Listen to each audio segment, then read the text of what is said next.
It's red. Okay. Good? Finish the red? Hi ladies, how are you? Nice seeing you. Thanks for coming. Okay, this shiur, Bezat Hashem, I want to speak about relationship in the family. I want to start and say that whatever I'm going to say today, I'm in your side, okay? Chas v'shalom, I'm not trying to rebuke anybody or teach you lessons or say, from our experience, men have more problems than women. Men are more problematic than women. If you look at the researchers, usually, at the surveys, usually there are more women than men in the world, right? Mm-hmm. But yet, there are more criminal males than female, right? People with a problem usually is the males, not the women. So I want to try to tell you that when they make a survey today, they want to ask people, married couples, if they're happy in their marriage. It's interesting. More than 80% say that they are disappointed, that they are not happy in their marriage. The question is why? It starts so beautiful. It starts so nice. They have their, dreams and hopes, and love. They really start nice. What goes wrong there? That the love starts to fade, the hopes crash, and the dreams, there are no more dreams afterwards. There's this French proverb that they say that marriage is like making tea.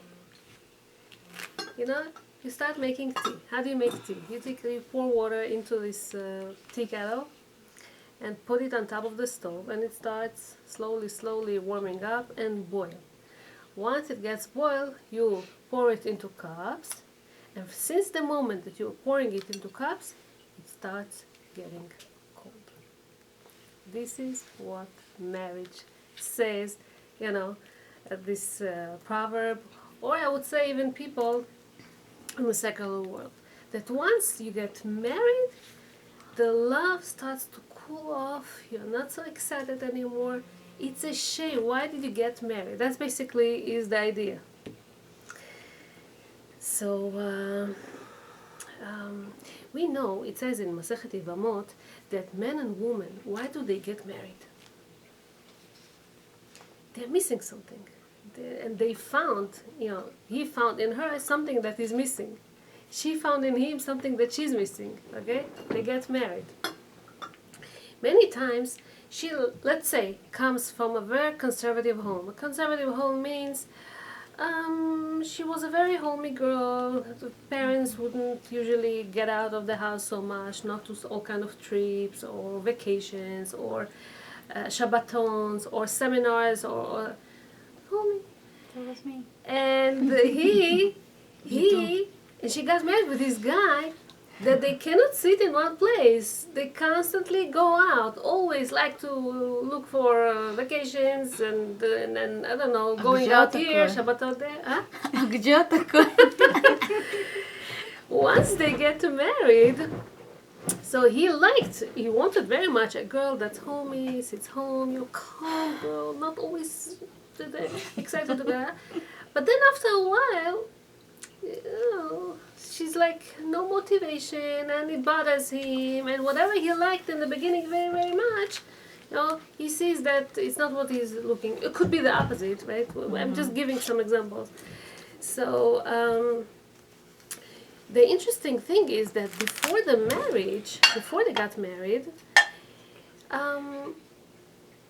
he wasn't able to get her. So it was exciting him to see if he would be able to get her, to marry her, to be with her, to get close to her and stuff like that. Once he got her, in a way, that's cool. Okay, it's not so interesting anymore. Let's go on. Chas v'shalom, right? So, Rabbi Meir says, why it says nida leshiva? Why woman becomes nida for about 7 days. That's how it used to be. Now we have 5 and 7. Okay? Why נידה לשווה? מפני שרגיל בה וקץ בה. Because he's so got used to her that he's not so excited like he used to be before. So let them wait, let them miss one another, and let them get excited all from the beginning. Right? And psychologically, that's how it works between couples. A few years ago, we were offered to buy a house next to the Kettle in Yerushalayim.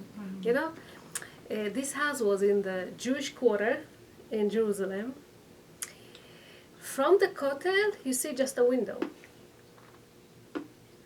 So what was the most, why is the house was so expensive? Because there was a window to the Kettle. Wow. Exciting, no? To buy a house next to the Kettle, we didn't want it. We saw the house, we explored it or whatever, but we didn't like it. Huh? I'd be scared. Such a Why? because then your love for When it you is- go to Israel, right. you must visit the Kettle, right? How exciting it is to go to the Kettle. Even people that live in Israel, they don't travel so often, believe me, but when they do, when they come to Yerushalayim, they try as much as they can to visit Kettle. So it's a very exciting thing, and when you pray there, the prayer is not like you pray at home or like you pray in synagogue. It's something different. It's the remainders of the walls that used to surround the holy temple, and it's exciting. Once you're going to be next to the holy temple all the time, will you feel this excitement? Hard to believe. It's hard. Like another wall. Huh? You don't feel this excitement anymore. You won't even feel. I was thinking to myself, I was looking from there and I was saying, would I get out of the house to go and pray there, or I would stay here and look at the people? And when people get used to one another, you can get married to the greatest rabbi. I don't know. You're going to get used to somebody. The excitement that was there in the beginning fades away, and it's normal. It's natural. It happens. So the question is, what can we do? Of course, we cannot compare the excitement of the beginning of marriage, the first few weeks, the first few months, to being married, I don't know, 2-3 years later. It's different. It's exciting in the beginning. But still, how we know that once people get used to something, once they take life for granted. They take the spouse for granted. This is sometimes the biggest mistake that can happen. We get used to things, and so two American scientists, Dr. Master and Dr. Johnson, they made a survey between couples that complained that they lost interest in each other. So they would come, they would complain and tell all the problems that they had between one another, and the scientists, they suggested them to separate. So they would separate, and after a while, she misses him, he misses her, and he would suggest them to get together again. They get together again, they're excited, they're nice with each other, and then they start again fighting and complaining, and don't they agree on things and stuff like that. So when we were in the desert, we ate from the man. Now the man, as you know, was a very, very special food. Anything you want to taste, it's there. It's so healthy. It's 100% absorbing in the body. You don't need to go to the bathroom afterwards. It's so good. It's so good. And yet, after eating that for a while, people started to complain. We don't want the man again. We want something different, something that we were used to. Because when you get used to things, okay, and you take things for granted, it's something wrong, that's something not good that happens. Shlomo HaMelech say that Im yolid ish me'ah, even if somebody in Kohelet says that he will bring 100 kids to the world, right, which is a happiness, which shows that he's rich, that he's capable, that he's able to provide. Veshanim rabot yichyeh, he's going to live many years. V'nafsho lo tizba min hatovah, he's never going to get satisfied from all the good that he gets in this world. This is human being. This is how we are. And there's this story about this poor man that came to a rich man's house, and he got a nice meal, and he was so thankful to the rich person. He keeps saying blesses him and saying thank yous and thank yous. The wife sees that, and he tells her husband, I don't understand. We gave this guy once a meal, and he blesses us so much. But for the past few years, we adopted this orphan kid that we give him all his needs, whether it's clothing, it's food, it's education, it's a shelter, everything, clothing, everything. And he doesn't thank us so much. The husband says, well, he got used to, what can you do? You want to see how he's going to be thankful? He took him once out, he tells him, you know something? Go find your future, your foreign. We did as much as we could do. Now, go continue with your life. Fine. In the beginning, few hours, it didn't bother him, but then he started to get hungry. And then he needed a place to sleep. And then he needed that. And he doesn't find himself. And he's looking, begging for some food, begging some this, going from this store to that store, trying to make some money. And then it becomes cold. And then it becomes this. After the whole day wandering like that, the guy sees him in the end of the day. He says, look at you. What happened to you? You're so... Come, I'll take you home. And he kept thanking him so much that he took him back home again. But that's what happens. We get used to good very fast, and we take this for granted. I saw this line today. Learn to appreciate what you have before time makes you appreciate what you had. Can you say it again? Learn to appreciate what you have before time makes you appreciate what you had. It's not a guarantee it's going to stay with you. God forbid, Hashem can take it away, and then what? That's a quote that should go on my kitchen wall. I have to write it. Yes? Wait, I have to write this down. What is it? Learn to appreciate what you have before you start appreciating what you had. Mm-hmm. Thank you, Rabbanit. Another thing that I saw was, what if you wake up today with only the things that you thank God for yesterday? You got some things yesterday, you thank Hashem for that. I'm Huh? like having chills over my body. We don't pay attention. We get so much. Human beings, they keep getting and getting. And it's not enough. Usually, it's not enough what we get. We always want to achieve more. We strive to get more and more and more and more and more. Say thank you for all the things that you've got till now. It's, you don't, God forbid it can get taken away, and what then? So, this is just to start how it's important not to take our spouse for granted, to be appreciating and to thank. Next, it says in the Gemara Masechet Brachot, Shalosh Shlomot hem. There are 3 types of levels of relationship between husband and wife. Okay? Nahar, which is a river. Tzipor, Kdera, which is a pot or a tea kettle. And Tzipor, which is a bird. Okay? The river, the kettle, and the bird. And whoever is going to sleep at night and dream one of these 3 things is going to see peace in his life. That's what it says in the Gemara, Masechet Brachot. Okay? What does it mean? Let's say somebody dreams about a river. What is a river? Definition of a river. A body of water that floats in between 2 lands, 2 cities, 2, right? 2. Now, usually a river is a path, is a route for transport. Usually, let's say, big ships will go on this river, bring merchandise and stuff. This river, I'll give you an example. In Europe, there's a country by the name Hungary. In the middle of the capital city of Hungary, which is Budapest, there's this huge river called the Danube. Initially, Budapest was 2 different cities. One was called Buda, one was called Pest. But then, by the time, they decided, why won't we unite? Once we unite, financially, it's so beneficial for us. So we can ask bigger ships to come by. We can take more taxes from people. We can sell more. We can benefit much, much better. And yes, they decided that they unite and they become Budapest. Now, once they become one city, not necessarily that the city of Buda and the city of Pest become all of a sudden one nation.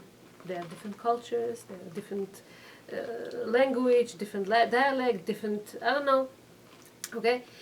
But slowly, by the time it did happen, people do merge. But in the beginning, there were two different people. They just named themselves one. This represents a relationship between couples. They decide that for the sake of their whatever financial or whatever, they decide why not we both get married. It's going to be good for both of us. He is going to provide, okay, which is very important. She is going to be there in the house, take care of the kids, take care of the house, take care of the meal, take care of whatever in the house. Why not? It's comfortable for both of them, as long as it works out. A river at this level means that usually there is absence of fight. They live with each other in peace as long as both of them make their deal. One of them, if he doesn't make the deal, God forbid, who knows if it's going to continue to work out. Let's say a couple decided that they're making a contract between themselves. She is going to clean the house. She is going to wash the dishes. 50 Shades. Okay, he is going to throw the garbage. I don't know. Or she's going to put the kids to sleep. He is going to fix the house meanwhile, or whatever. If one of them will do a little bit less than what he's supposed to, what happens then? Fire. In one of them feels that he does much more of the work. What happens then? They don't agree. They're not happy. Both of them believe that this deal is not a great deal for them, and they keep looking for something else. They're not happy in this relationship. If he gets married to her because she's pretty, she has a beautiful body, she I don't know, one pregnancy, how a woman looks or whatever. So what? That's the end of the deal? If this is the reason, she liked the fact that he has a good job, he's stable in his, he can provide. And if he was laid off, she doesn't respect him anymore, she doesn't care about him anymore. This is very fragile, this thing, because if one of the things is not working as planned, that's the end of the relationship usually. In this relationship, it's a very low type of connection between man and woman, because they both live their own life. Yes, they live together, but in a way they're separate. You don't bother me, I won't bother you. It's comfortable for us to be together, but let's leave it like that. Many times they have two different bank accounts, not the same. Many times she doesn't want to change her last name to his, and it's beneficial, She signs herself as a single mom, and she gets all kind of benefits. It's comfortable, the child is called after her, and whatever, all kind of calculations that people do to. But what kind of, I don't know, it's a very, very low kind of relationship. Like, don't bother me, I won't bother you. He doesn't want her to know how much income he has. And maybe it's not his business, maybe it's with his parents, so they don't want her to be. But what type of partnership it is when you're not a partner 100%, But do you have to be a partner 100%? Huh? Do you have to know his income? What will it If do you for you? don't want to know, it's your thing. But if your woman, if she does, in a way, there shouldn't be any secrets between husband and wife. We mentioned in the first time that we met, would you tell your husband your code for your past Facebook account or for your I don't know, email or whatever? Why not? Huh? Why not? No, but if let's say some people keep it, you don't bother in what I do, I don't bother in what you do. Some couple they live this way. For reasons where sometimes men could get nosy in terms of what is your friend telling you, what does she have? That's not right also. Is it? Okay. Okay. No. It's true. Yeah. I mean, I don't have any of those accounts, but I'm saying like they can then over exaggerate on certain things because their mind and perception is different than what a woman would say. No, it's not that. It's like, let's say I'm friends with Larissa and Larissa tells me a personal issue. It's not something, okay, and it's like, okay, don't tell anybody. It's not something that he should Yeah, like know. my 'Cause it husband doesn't sometimes concern he would be like, "Oh, you got a text from Regina. What's going on? Is everything okay?" "Yes, everything is fine. Why are you looking at my text messages?" Like, okay, sometimes you have personal things. You don't want the husband to know this personal stuff. No? about somebody else. Right. Well, that's a different issue. Right? But I say, it's very important that men and women they give some space to each other. Men, as much as they want, they cannot be 100% listeners because they're not. And it's very healthy that a woman, she has a friend, a female, that she can talk to and tell her whatever bothers her, because not everything you can reveal to her husband. Sometimes they don't understand. Sometimes they're not into this. And so why is it that they want to be nosy? Huh? So if you keep it as a secret from him, He wants to know. Right? It's much more interesting. But if it's always open, he won't even look at it after a while because you don't keep it as a secret, and I think it's a better way to deal with this. Let everything be open, and he can watch, he can see. He won't pay attention, he won't bother even looking at this because there's no secrets usually. It's okay. Yes. I have a question about separate bank accounts. Okay. Why is that not allowed? I didn't say it's not allowed. Oh, okay. I didn't say it's not allowed. I just said that if it's something that bothers very much the woman, they should sit and talk about this, That's a Everything weird is concept up for to- me. Yeah, I know. I feel like anytime I hear that, I'm like something is off in their marriage. Yeah, Like it's it's true. so, and then you get along with that person and you speak to that person after a while. Either they tell you their issues. Then I feel like if it starts at that point, on a materialistic level where they're not getting along, I agree. what's happening to their emotional state? And like it's so painful to hear that. Like a business deal. River. That's the river that we're talking about. Sometimes he doesn't want her name to be signed on the house, on the deed of the house, because of all kind of reasons. It shows that he doesn't There's feel trust like she's issues. right. And so it could be that she's fine with this. If she's fine with this, I won't say anything, right? Yeah. But if she's not fine with this, let's find out what's the reason. Why don't want her name to be there, and so on. Sometimes they want only her name to be. It's also better for them, for their business, for whatever. As long as it works out for both of them, I have no problem with this, right?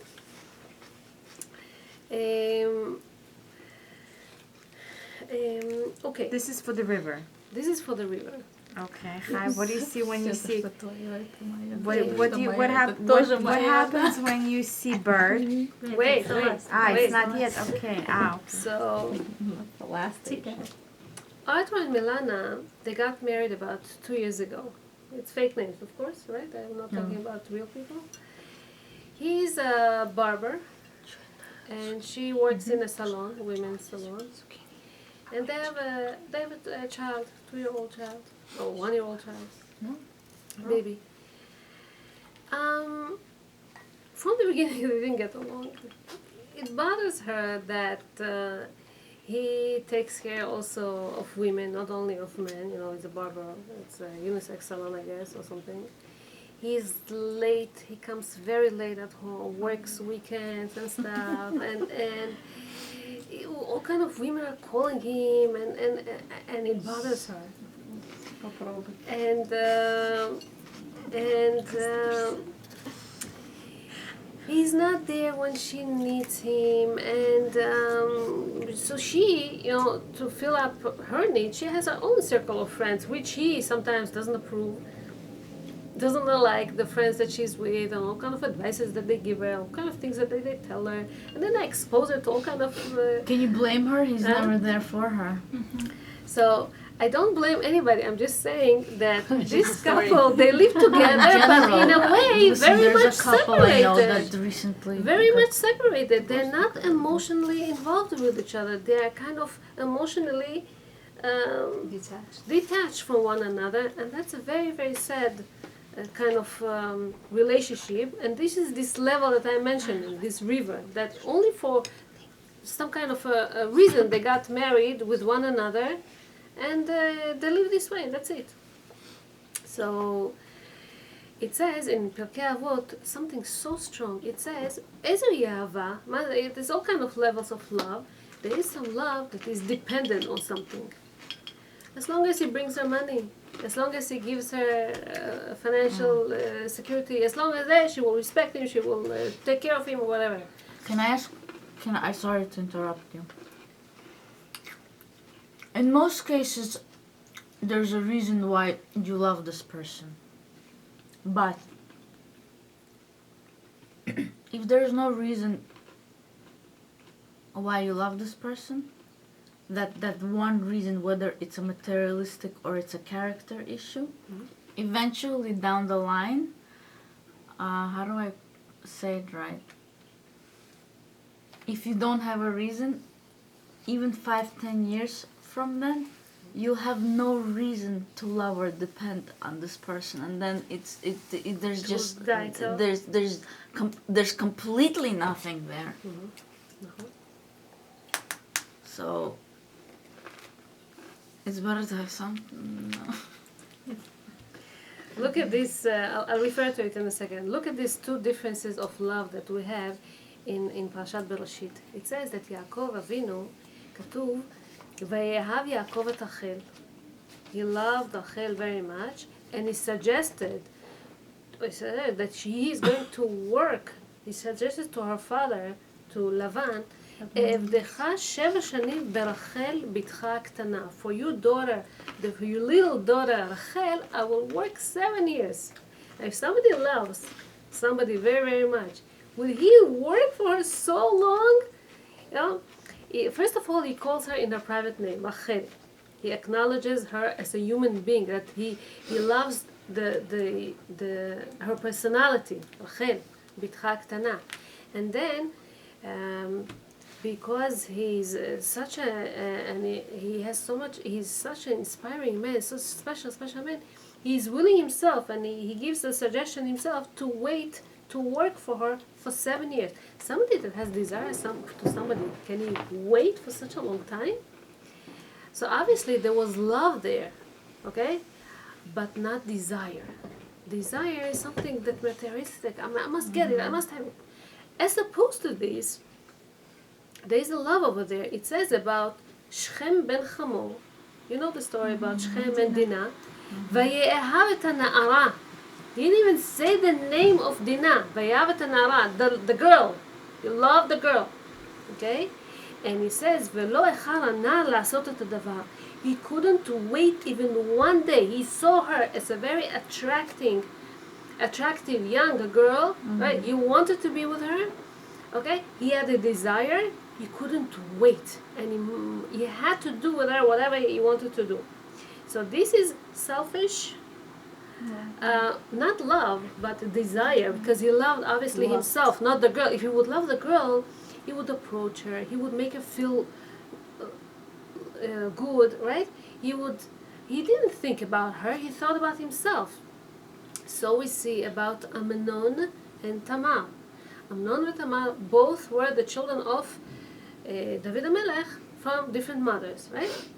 Tamar was a beautiful girl. Amnon was there, and he fell in love with her, and he wanted to be with her very much. One of his friends told him, make an event, ask her to make you some blinches or something, be alone and do whatever you want. He comes and he wanted to do, okay, and she's begging him and asking him, listen, I don't mind that we're going to get married. Let's ask our father, David, King David. He's going to marry us, if anything. He didn't want to wait.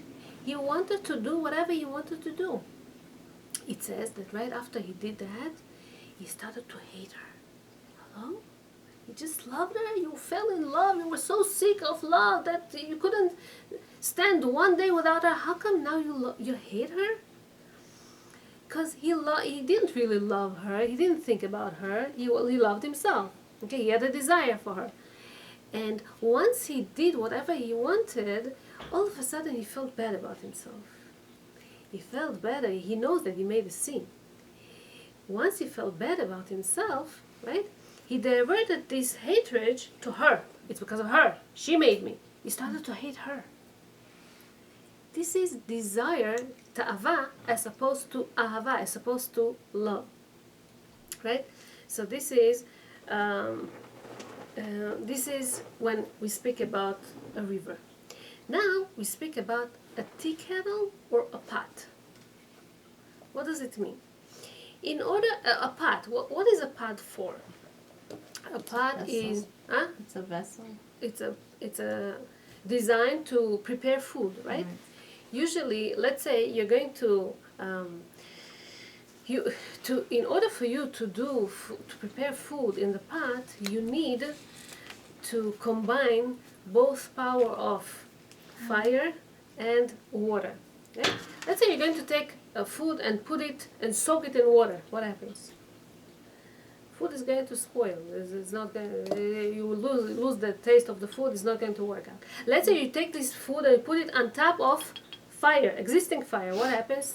Burns. Doesn't work. Right?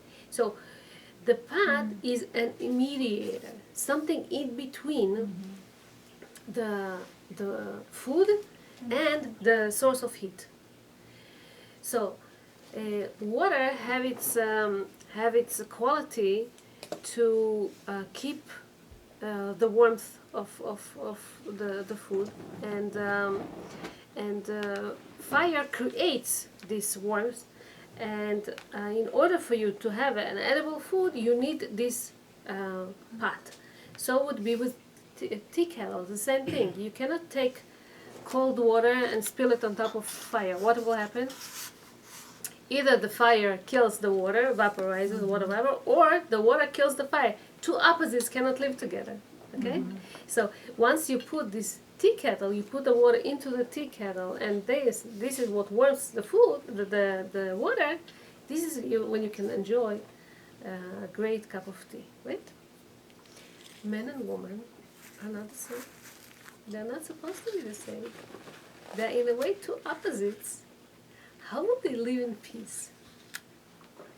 Obviously, they need a mediator. What would be this mediator in there? Compromising, peace. They must think of all kind of ways to make peace between themselves in order for them to live together in harmony. Okay? Otherwise, it won't work. They are different. They are opposites. They say that woman is more spiritual. It's like she's representing the soul, the neshama. Man is more physical. He represents the body. And spiritual and physical don't go so much together, right? But once they blend into one another, she thinks about how to make him feel good. He thinks about how to satisfy her, how to make her feel good, right? This is when these things can work together beautifully. So the level of the peace of the tea kettle or the pot, this depends very much on the willing of both of them to the motivation of both of them to work on the relationship. And once there is some kind of a connection between them, this is when something forms between them. This is when this connection between them will be based on a mutual dependence. They are not on their own like in the first one. They do depend on one another. They need one another in order for them to live in peace. This is also a love that depends on something. But as we said, you can work on things here. I want to give you a strong example, but it's something that can happen if people do not work on the relationship. Marina was married to her husband for many years. More than 22 years she was married to him. They had kids, and the kids, Baruch Hashem, grew up, went to the college. We're not talking about religious family, but they went to their college, they're out of the house. She doesn't depend on him financially. She has her own job. She works in a law firm business office. And obviously, by the years, that physical attraction between husband and wife is not so strong like it used to be as they got married. So, if the kids that really united them, put them together all these years, are not around anymore, she doesn't depend on him financially, and there's no physical attraction. So, what will keep them together? She decided she wants to get divorced. And it happens, unfortunately, to a lot of people. Once they reach 40, 50, they want to be on their own. They don't want to live with their spouse anymore. Did you hear about these things? I did. A lot. And it's a shame, חבל. זה מה שנקרא, בטל דבר, בטלה אהבה. מה זה בטל דבר, בטלה אהבה? Nothing to put them together, no mutual interest. They don't depend on each other, so there's nothing really, there's nothing to hold both of them together. A lot of times they wait for the children to leave the house because they marry them off. Okay. And they don't have that embarrassment that you're not But it's together. not. But This what is- about after? You don't want. You don't. What about you live your life? You invest in your kids. What about your grandkids? What about you? Do you want to be alone? Why don't you take a week off and go away on vacation, or go to your mom's house and just like doze off? No. You know, I strangers by realize that that point already. when someone is not happy, they just don't care.